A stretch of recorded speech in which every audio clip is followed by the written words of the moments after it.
Eu estou trocando. Você acha que não dura 2 dias isso, mas é o lavajatismo no processo eleitoral, né? Essa é a questão.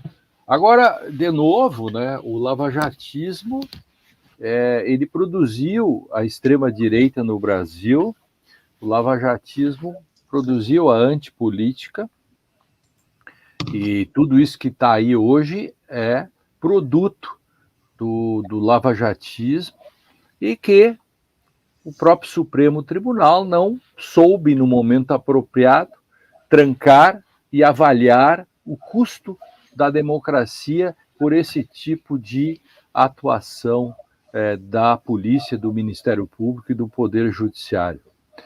É muito caro esse custo democracia.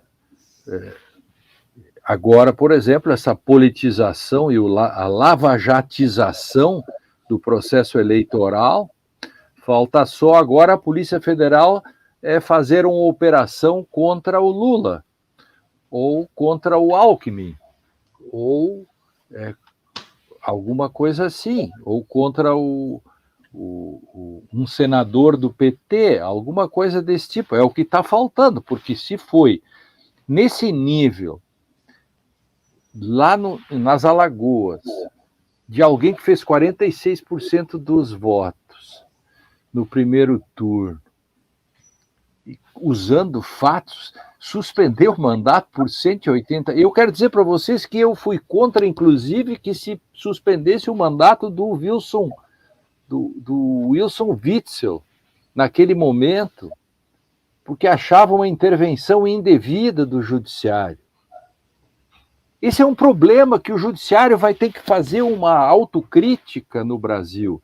O resultado disso tudo é o próprio Supremo, é o próprio Bolsonaro, porque algumas coisas ele não aceitou, querer aumentar o número de ministros supremos. No Brasil, quem controla o judiciário controla o país. E é isso que isso é muito sério. Com certeza. Eu queria tratar do tema da Damares com o Lênio, Dri, porque a gente fala como leigo, né? E aí tem 2 possíveis crimes.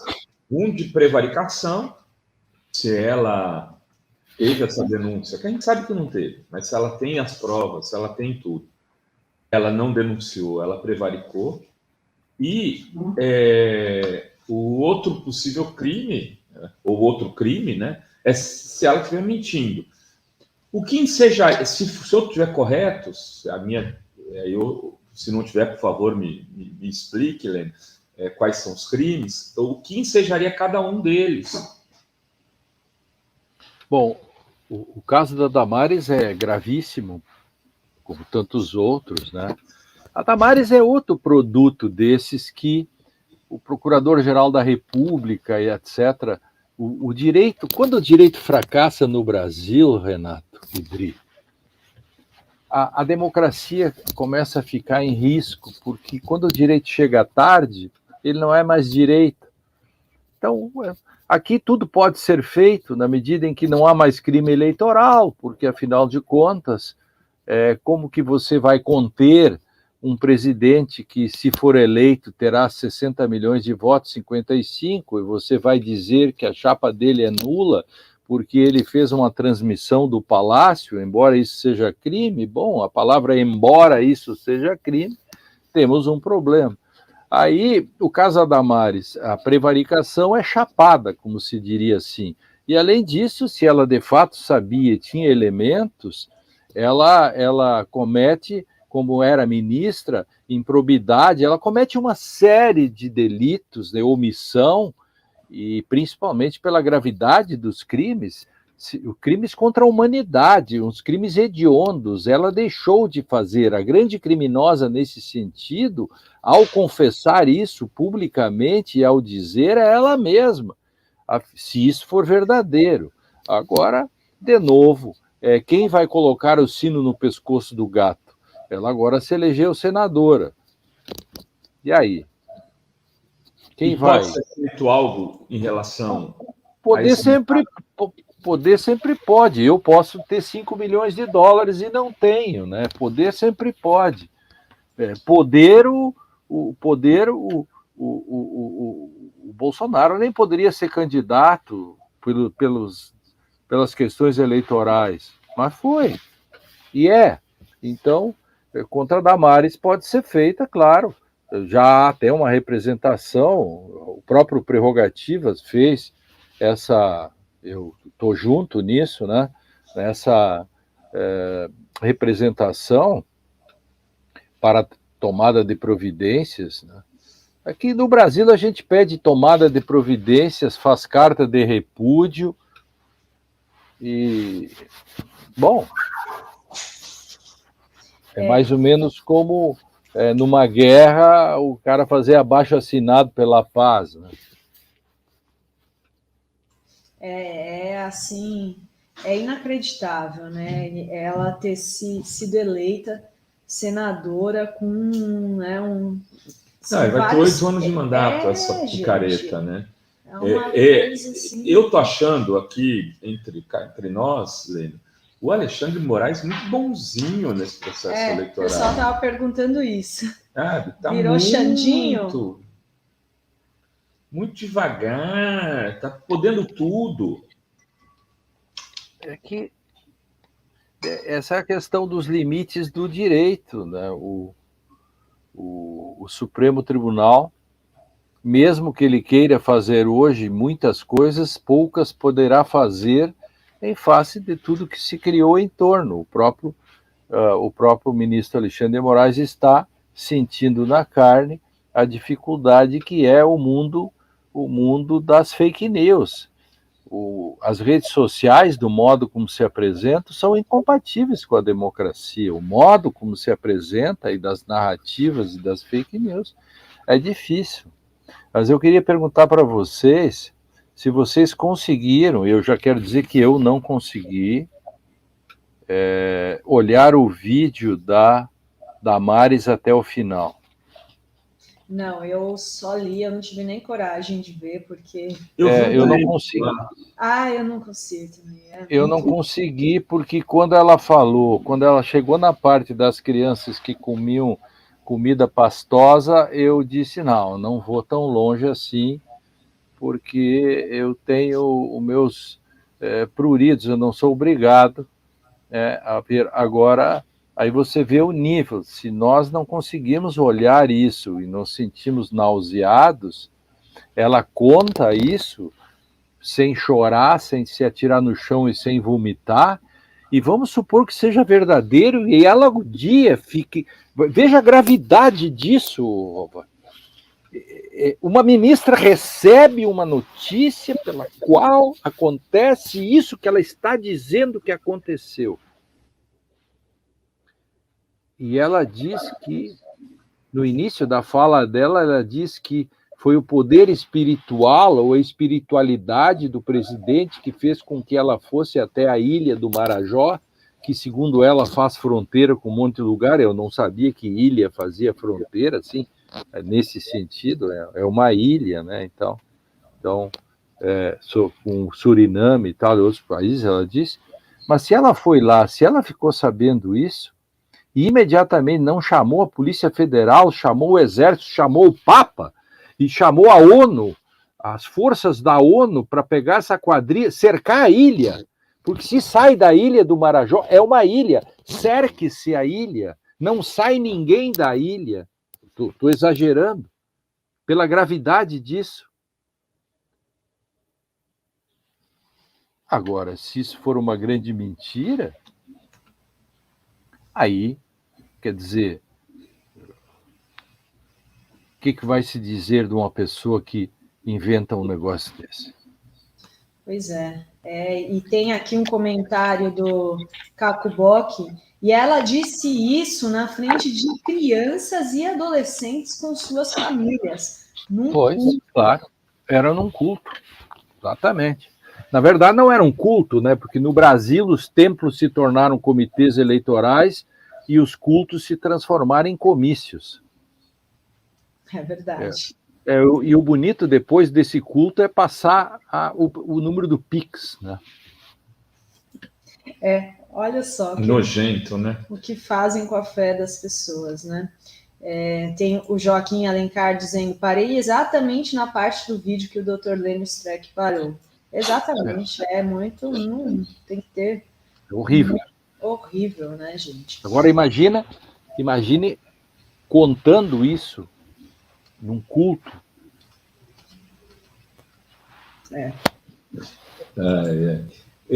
Dri de Lourenço, gira a roda da notícia.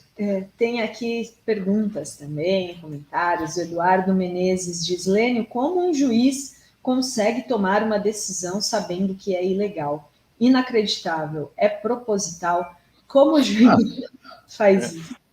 Às vezes é proposital, e às vezes ele acredita. Por exemplo, as pessoas acreditam em terra plana, por exemplo. A grande questão, Dri, aí vem uma questão muito interessante sobre isso. Já escrevi alguns textos, que é o seguinte, tem um filósofo da mente que chama Hugo Mercier. Ele faz um estudo que o nome do livro chama Not Born Yesterday, quer dizer, não nascido ontem. Então, ele diz que nós temos dois tipos de crenças. As crenças reflexivas, que são as crenças baratinhas, e as crenças intuitivas. As crenças reflexivas, por exemplo, você acredita na Terra plana, mas não tem problema nenhum, isso não vai atingir sua vida.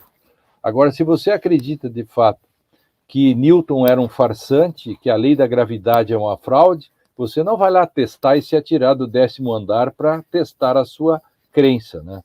Essa é uma crença intuitiva. A questão é saber no direito, por exemplo, quando um juiz, para responder se o juiz acredita mesmo nisso ou não, é saber se essa crença dele sobre determinar é reflexiva, que é uma crença baratinha e, portanto, ele está zonando com isso e ele sabe muito bem o que ele está fazendo, ou é uma crença intuitiva, dessas que jamais ele vai testar, isto é, se fosse o caso dele, contra ele mesmo julgaria assim. Se a resposta for não, é porque ele sabe muito bem o que está fazendo. É a história assim, a crença intuitiva é aquela, o sujeito é louco, mas não rasga dinheiro. Exato. Olha só, o nosso amigo Bruno Torturra está me chamando a atenção aqui para o seguinte, diz que as cenas da Damares remontam um dos filmes clássicos do Pasolini, o Salò, onde um grupo de fascistas italianos sequestra jovens em castelos e os submetem a torturas sexuais escatológicas parecidas com as que Damares e alguns pastores descrevem. E aí ele diz, ela faz isso há muito tempo, psicanálise tem muito a falar sobre isso, pode ter a ver com traumas e os abusos que ela sofreu na igreja quando criança, se prendeu ao fanatismo e virou perverso, instrumentos mesmo, pastores, abusadores. Fantasia perversas, clássicas e infancismo religioso. Bem interessante essa. Você vê como que as coisas são doidas, né? O Torturra chama atenção para o Saló, e um outro colega nosso aqui, eu falei das piscinas, com fezes, lembrou que isso lá na Divina Comédia também tinha uma cena em relação a isso. Eles procuram nos clássicos os elementos para suas perversidades, né, Lênio? Claro, eles gozam com isso, inclusive, né? Há vários níveis e há vários modos. E veja, por exemplo, aqueles senadores americanos que fazem discursos veementes contra o homossexualismo, né? E são muito machos, assim, e depois, né? Depois se pega eles fresteando os rapazes nos banheiros, né? É mais ou menos pior, isso. Às vezes pior, às vezes são descobertos como pedófilos, claro, mais graves ainda, né? Claro, e esse caso, por exemplo, esse caso da Damares, porque tudo isso é pedofilia, e veja o tamanho dos crimes que a Damares cometeu, na medida em que ela, como ministra, ela tinha o dever de cuidado. É muito grave isso, e imagina, tudo que envolve os deveres do administrador e do governante, quando trata da proteção integral da criança, está no Código, no Estatuto da Criança e do Adolescente, eu diria que num país sério a Damares estaria lascada. Mas como aqui a gente tem a chance, né, de voltar a ser um país minimamente, né, no dia 30 de outubro, porque olha, se acontecer uma tragédia aí de o Bolsonaro ter mais um mandato, a coisa vai piorar muito, né, Lênio? Eu queria que você comentasse isso. E essa questão desse projeto que está sendo já anunciado pelo Mourão e que o Bolsonaro disse à Veja que já está nas mãos dele, já recebeu essa tal da PEC, de aumentar o número de ministros, ou seja, você acabou de falar que quem controla o judiciário controla o país, eles vão controlar o país, qual que é a sua perspectiva? Veja, não é uma eleição que será travada, é um referendo, né? Ou seja, a população vai dizer se concorda ou não com tudo isso que está aí, que foi feito até agora. E depois não se queixe. Então, por exemplo, o Bolsonaro está avisando o que ele quer fazer com o Supremo Tribunal. As pessoas que vão votar têm que saber. Depois o Bolsonaro, quando eleito, se ele for confirmado nesse referendo, ele vai poder fazer, porque, afinal de contas, ele avisou antes o que queria fazer. Ok? Nisso nós estamos de acordo, correto? Não dá para depois berrar e dizer assim, mas eu não esperava que ele fizesse isso. Não, ele avisou, ele é sincero, calma. Não se faça de bobo.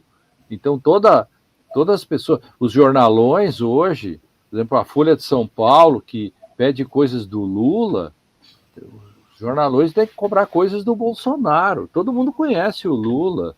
Não precisa dizer, como a Cristina escreveu hoje na Folha de São Paulo, ficar exigindo quem será o novo ministro da Fazenda do Lula. Olha, pergunta para o Bolsonaro as coisas que ele fez, pergunta para Damares, pergunta para todo mundo.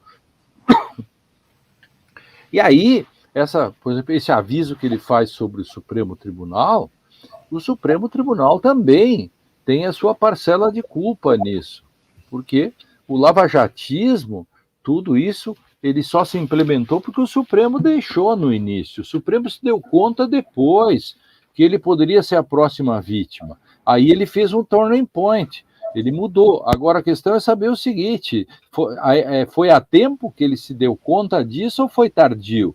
Porque se Bolsonaro se reeleger, foi tardio, e ele pode ser a próxima vítima. Alguém dirá, sim, mas pode o Bolsonaro mudar de ideia. Sim, o Supremo também.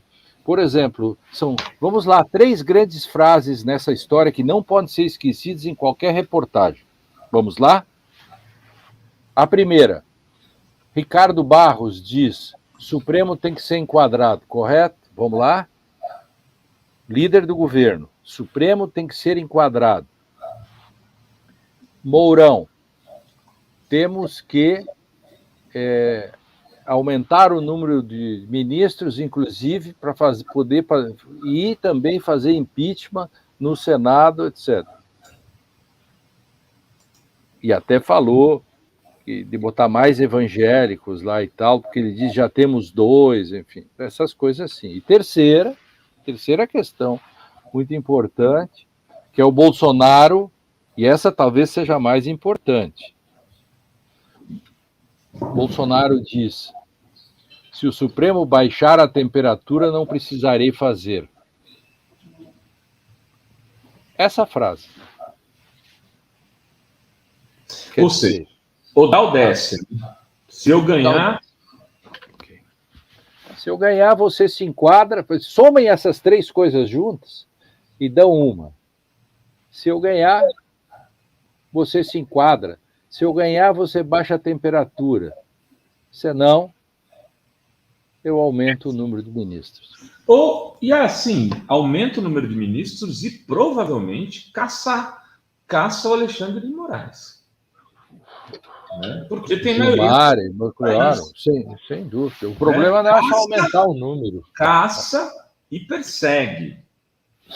Isso. É uma E ameaça. se marcar, bota na cadeia. E aí Nossa. vem... Todos os países que fizeram isso viraram ditaduras e autocracias, né? O Renato, isso, e Dri, para discutir esse assunto sobre mudança na Suprema Corte, a gente precisa de um ano, porque para você mudar isso, tem que saber primeiro que tipo de Suprema Corte nós queremos. Então, aumentar o número de ministros não é proibido, não pode se fazer, não há nenhum problema, não está escrito na Constituição, é proibido, esse número de 11 será para sempre. Não. Agora, para fazer isso, você tem que ter um planejamento. No ano 2024, você aumenta um, na próxima legislatura aumenta um. Então, todas as pessoas que forem votar já sabem que na próxima legislatura haverá uma vaga a mais. Na outra terá uma vaga, na outra terá uma vaga. Isso tem que ser bem planejado. E mais, tem que botar para o Supremo Tribunal, por exemplo, se são, claro, isso para o futuro, se fazer como na Europa. Você tem que botar tantos nomeados pelo parlamento, escolhidos, tantos pelos professores das universidades, tantos pelo Ministério Público, tantos pela Defensoria, tantos, e fazer um número, mas você já tem que saber antes e com o mandato. Agora, isso não se faz da noite para o dia, isso leva 1 ano, 2 anos, com muita calma, tem que criar um certo consenso sobre isso. Não pode ser feito desse modo. Né, Lênio? Também seria o caso, se for discutir uma reforma nessa coisa do Supremo, que os novos ministros tivessem mandato por tempo determinado. Me parece que seria claro. mais adequado, 10 anos, 8, 12, não sei. Aí o número acho que 9 anos sem reeleição, sem recondução, como em Portugal. 9 anos, ponto. Terminou 9 anos, acabou, volta. Acho que 9 anos é um bom período. Tchau e bênção. Se quiser virar político, eita. Isso. Quiser virar político ou quiser virar advogado, enfim. Uma quarentena de 2 anos. Dá uma quarentena e depois faz. Porque o que não... O cara não pode deixar a toga num dia e no outro ser candidato também. Isso eu acho um absurdo, sinceramente. O cara vira juiz, sai do juiz. Alguma coisa tinha que ter para algumas funções de Estado, sabe, Lênio? De quarentena. Veja o caso do Sérgio Moro, por exemplo. O cara prende um candidato a presidente e vira ministro do outro. Porra, velho! Se isso não é absurdo, não tem mais absurdo. Acabaram os absurdos todos. E ainda tem gente que não acredita que o processo do Lula foi injusto. Como pode? Toda essa evidência.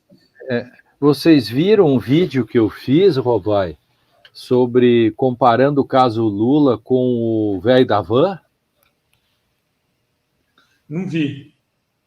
Eu faço uma comparação com o processo. Você sabia que o velho da van foi condenado a 10 anos, 6 meses, 10 anos, 9 meses e 5 dias de prisão por lavagem de dinheiro? E o processo prescreveu depois no STJ? Pois é. A minha pergunta no vídeo é: o velho da van é inocente ou culpado? O velho da van é inocente. Terminou o processo contra ele. Os do Lula, mas o dele não foi anulado. Ele foi condenado e prescreveu. O do Lula, primeiro, a pena é menor.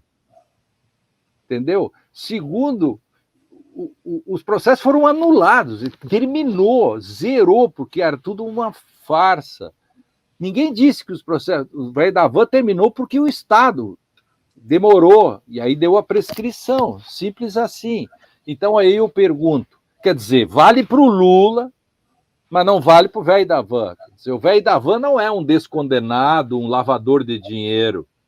Agora o Lula é ladrão e blá, blá, blá, blá. Então eu estou fazendo isso, 1 minuto e meio, é um vídeo. Eu posso mandar depois para vocês, se vocês quiserem. assim que terminar aqui, eu já mando para vocês.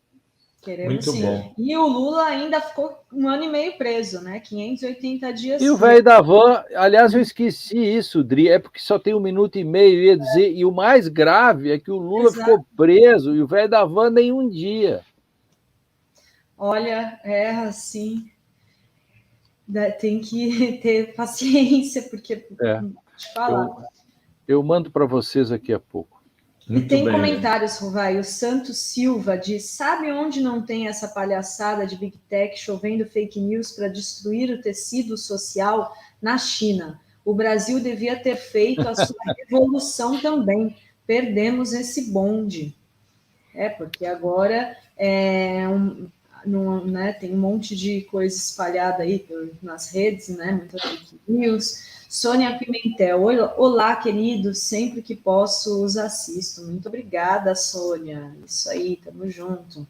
Fernanda DS, o que fazer contra a Damares? Contra todos esses abusos e absurdos? Perguntam no chat. Procurem diretório municipal do PT e se ofereçam para ajudar na campanha. A Fernanda faz a pergunta e dá a resposta para a galera aqui. Sônia Pimentel, muito obrigada pelo super sticker. Motog diz: Damares hedonista trash dos seus próprios desejos sexistas. A Elisete Tuchete diz: agora imaginem o nível de pessoas que frequentam uma suposta igreja como essa. Somos um país de altíssima ignorância. Elisete, obrigada. A Suzy Fescher diz: Lênio, quem pode vetar essa alteração do Supremo? A população votando agora no dia 2. É o único jeito, amiga, né? Eleger o Lula é a única proteção que a gente tem para a democracia, né, Lênio? Não há outra. E estou sendo muito sincero, não há outra. Nem mesmo o Supremo pode barrar isso, porque se ele fizer isso, criaria uma espécie de looping político e estourava, né? Porque imagina, o parlamento pode fazer isso. Você pode não concordar com o parlamento, mas ele tem lá os seus poderes também, né? Vamos lá. Estão dizendo que a Damares está lá no UOL passando mais uma mentira na mídia. Aí queria trazer essa pergunta. Muita gente fala, por que o Bolsonaro chegou onde chegou, a presidência da República sendo um deputado tão tosco, tão sem propostas para o Brasil, fazendo só ataques às mulheres e tal, mas ele tinha espaço na mídia. É a hora da Damares ser ouvida pela mídia tradicional? Depende como você ouve ela, né? Se você dá um espaço para ela para poder dizer o que ela quer, aí não tem graça, né? Aí você está fazendo o efeito contrário. Mas para responder a pergunta que foi feita ali, que é sempre a surpresa, ó céus, como o Bolsonaro chegou ao poder, bom, eu pergunto hoje, ó céus, como que o Bolsonaro ganhou do Lula no Rio de Janeiro, um lugar que mais comunidades tem 1.000 e tantas favelas, comunidades, e com gente pobres, etc. E como é que o Bolsonaro, se vocês me responderem isso, eu sigo na charla aqui. Essa é a questão. Se não conseguirmos responder a isso, corremos o risco de perder no segundo turno. Rovar. Eu queria falar com o Lênio sobre os limites dessa legislação eleitoral que a gente tem também, sabe, Lênio? O que parece que assim, o Bolsonaro está usando o Estado de uma maneira tão absurda, né, que para mim ele rompe com a instituição democracia ao fazer isso, né? Comprando votos objetivamente, até por uma leniência e uma covardia, a meu ver, até justificável de setores do campo progressista, que por medo de jogar contra esse tipo de coisa e perderem votos, ficaram quietos. Cara, mas quando a gente vai parar com isso, Lênio? Porque agora está autorizado todo prefeito e governador fazer o que quiser nas próximas eleições, não só presidente da República. Né? Que eu tinha medo de cassação de políticos, de presidentes, porque abriu-se um precedente e muitas câmaras municipais estavam caçando prefeitos para colocar o presidente da Câmara no lugar com explicações fajutas, né? Eu fiz um Twitter ontem dizendo que pobre dos prefeitos que foram caçados por subir num palanque, quando nem era dele o palanque, ia lá e depois era caçado. Aqui no Rio Grande do Sul, um deputado, um prefeito de uma grande cidade foi caçado porque houve uma inauguração e ele estava em pé, nem falou, ele só estava lá. E ele perdeu o mandato. Então, esses prefeitos todos que perderam seus mandatos deveriam entrar com uma ação dizendo, olha, quero tudo de volta, porque que fizeram comigo, né? É tudo um absurdo. Hoje, no Conjur, tem um artigo interessante do Fernando Facuri Scaff sobre os crimes eleitorais do Bolsonaro, a compra de votos, elenca todas as hipóteses envolvendo o direito tributário e fiscal, essa questão do Estado fiscal e das emendas e tudo isso, o Fernando Scaff põe ali e mostra exatamente o vazio jurídico que se apresenta em face de uma espécie de estado de natureza eleitoral que se estabeleceu hoje. Tudo é possível. Aí, de vez em quando, vamos lá, você para uma fake news, etc., mas que é furo na água. Quando o direito só serve para dizer que feio é isso, é porque ele fracassou. Muito bem. Dri. Tem aqui Marcílio Godoy. Vocês dariam seus filhos e netos para Damares tomar conta? Eu não daria, eu não deixaria. A Carmen Moretson perguntou: preto preso tem trauma ou só a Damares? E tem a Thalia Friedrich. Por que vocês acham que a gente está se submetendo a tudo isso sem fazer uma revolução nas ruas? Perdemos totalmente a esperança? Uma revolução nas ruas também, nesse momento, não é uma boa ideia, né, Lênin? Porque pode ajudar o mito. E depois tudo isso já devia ter sido feito. Os movimentos sociais, a UNE, eu tenho reclamado disso há muito tempo. A UNE virou um movimento de ir e vir à faculdade. Agora nem mais ir e vir, porque o aluno fica em casa. E os movimentos sociais têm problemas. Os sindicatos, por exemplo, onde está a CUT, etc., nesse momento, as centrais sindicais? A democracia está em jogo. O que fazem as centrais sindicais? Então, essas perguntas que não têm resposta, por exemplo, para mim, a esquerda tem que responder o desastre do Rio de Janeiro, por exemplo, com a eleição do primeiro turno desse rapaz simplesmente que se reelegeu, assumiu o lugar do Witzel, um jovem sem tradição nenhuma, e ganha no primeiro turno. Como que acontece isso? Bom, se você não tiver uma resposta para isso, meu querido, se nós não tivermos resposta para isso, nós fracassamos, porque quem não sabe, quem não consegue responder as perguntas, não consegue resolver os problemas. Isso tudo aconteceu, e hoje nós nos perguntamos como tudo isso está aí, é porque lá atrás, quando as águas da enchente descem e cobrem tudo e a todos, é porque há muito tempo começou a chover na serra. E nós é que não nos damos conta de que chovia na serra. Esse poema é do Heraclio Zepeda, um poeta mexicano, progressista lá de esquerda, em que ele diz exatamente isso. A gente se dá conta só tarde demais. Muito bem, Lênio Streck. Te agradeço aí pela sua participação aqui conosco. Vamos para o Fala Rovaidre, um pouco antes aqui. Obrigada, Obrigado, Lênio, muito Até a obrigado. Próxima. Boa terça para você. Boa terça, Até. meu amigo. Vamos ficar de olho neste caso aí do Alagoas. A minha aposta é no máximo 48 horas. Estamos acompanhando. Ele Obrigada, volta ao poder numa liminar facinha de conseguir. Sim. Entende? É isso aí. Abraço. Obrigada. Abração, Lênio.